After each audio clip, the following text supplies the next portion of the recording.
Hello and welcome to another episode of Father and Joe. I am Joe Rockey here with Father Boniface Hicks.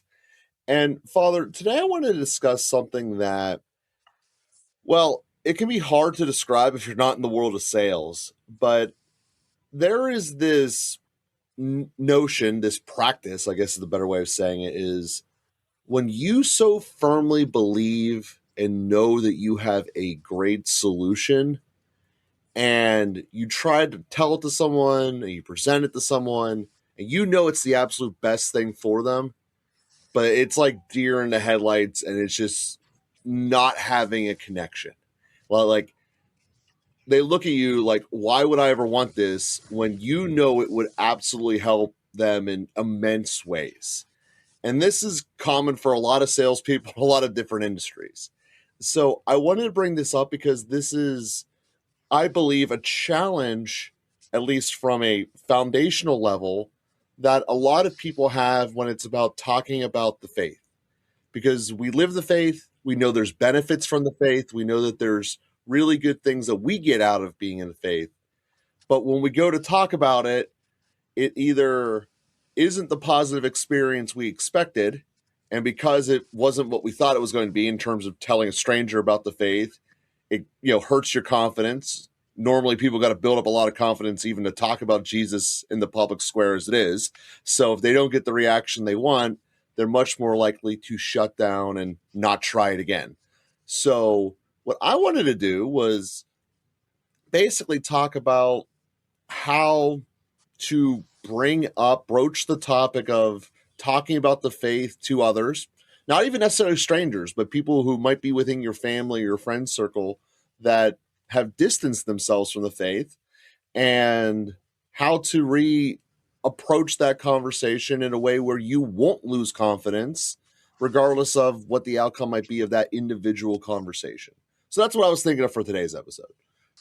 Yeah, I love how you describe that, Joe, in terms of the consequences of entering into that conversation with some confidence and then facing some resistance, and even worse than resistance in some cases, and how deflating and discouraging that can be, how much that hurts, in fact, because it's something that's really important.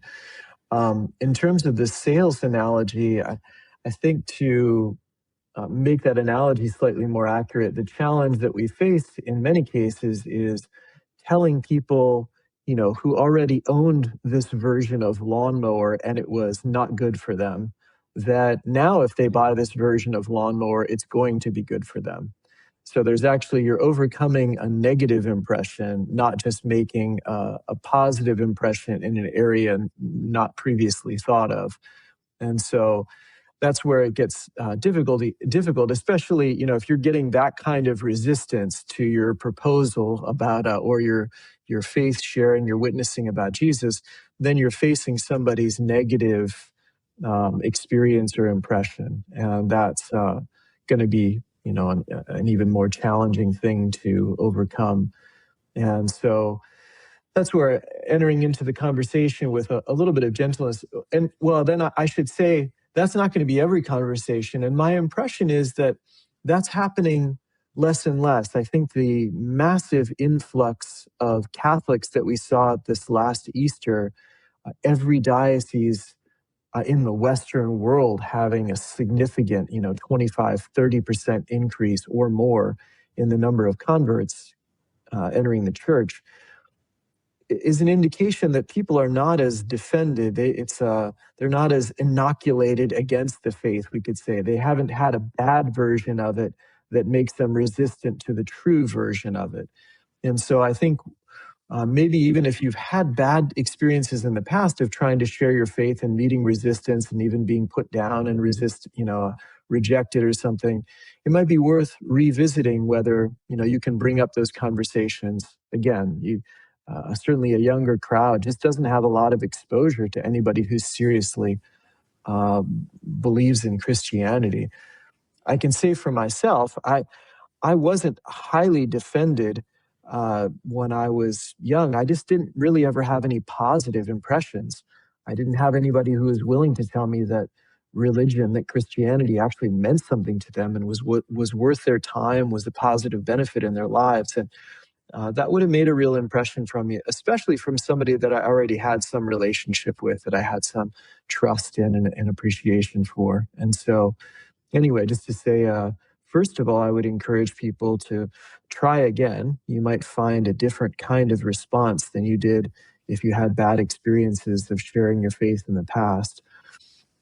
The next thing I would say is that the more that we can make it personal, that tends to dismantle. If I say, this is what you need, that's one thing. If I say, this is what's really good for me and what I need, that's another thing. That gives you a lot more freedom to decide whether you want to put yourself in my shoes or not. If I say, this really changed my life.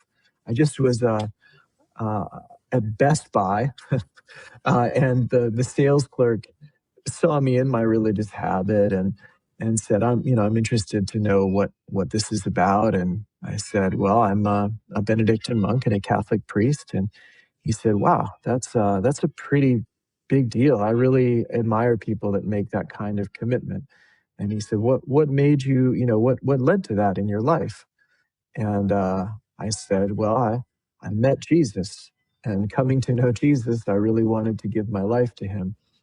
And that's not telling him what he ought to do. That's telling him what happened to me. And if he admires that in people, maybe that stirs in him a desire also to meet Jesus.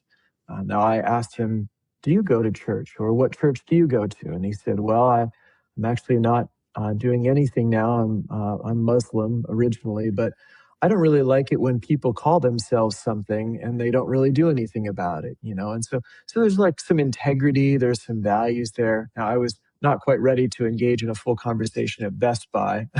I had some other things I had to get to, but anyway, we had some initial engagement and had a very nice exchange. And I told him I would pray for him, and I blessed him, and so he's going to be left at least with some, seed of positive experience from a Catholic Christian who's at least as committed as I am. So,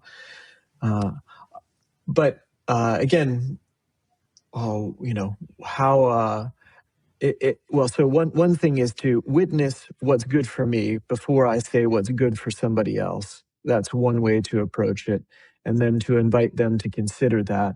If I had a little bit more time, or there was a little different setting, I might have invited him to say, or I might have asked him, did you ever think about praying? Or did you ever think about bringing Jesus more into your life? Or would you want to meet him? Does that matter to you? Could I pray for you? And we could pray that you have an encounter with him. So there are some other pathways forward that I could invite him into my experience of faith. Or I could simply ask the question, do you think that your life would be better with religion? You said you've kind of walked away from your Muslim practice.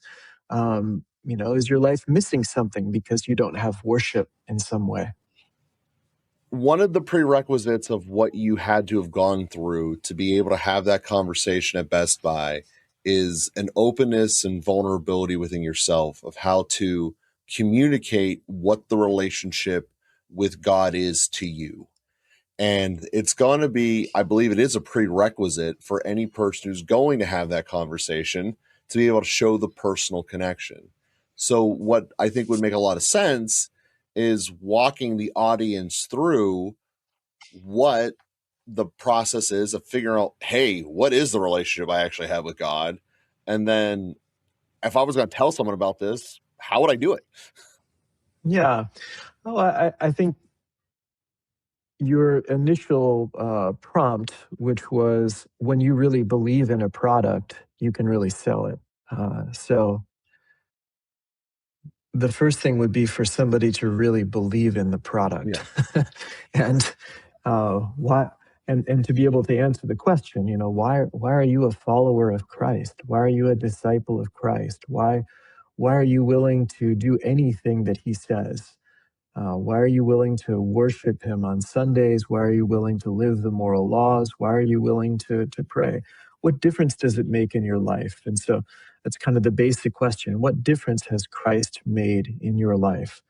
Why follow him? Why do any of these things? And so, yeah, that's the first layer of introspection, that I can ask myself that question and explore the reasons for that. And then that's certainly a conversation I could have. And I would start with somebody that it's easier to be vulnerable with. You're so right, Joe, in noting that to share faith is very vulnerable because first of all, it's a belief. It's not a fact. To say like the walls are white in this room, that's not vulnerable. It's a fact. But to say that God has revealed himself in Jesus Christ, that's a belief. I can't prove that scientifically. I can't make you believe that. It's a choice. And so there's a level of freedom and thus also a risk in sharing it. Anybody can say, I don't believe that. And I can't prove them wrong. And so that's just necessarily a tender place to enter into. But then I need to be confident with what I believe and why I believe it. And that often will require a conversation. What do I believe and why do I believe it? And being able to share that, first of all, with somebody that it's easy to talk with, who might even be able to help me explain and understand what it is that I believe and why I participate in this whole Catholic Christian thing. So finding a good conversation partner who's easy to talk with, that you can be vulnerable with, that who can help you to open your heart and to discover what's in there. Because a lot of times we come to love Jesus more as we are more faithful to him. And so we may discover down the line a bit what was a little bit more tentative in our faith becomes a bit stronger because of how faithfully we have followed him and how much we have worshiped him. And then the witness of other members in the Christian community and a lot of different things can really help us to strengthen our faith. And then when we try to articulate our faith after it has been strengthened like that, we discover, oh, wow, I've got more words, I've got more testimony than I had before.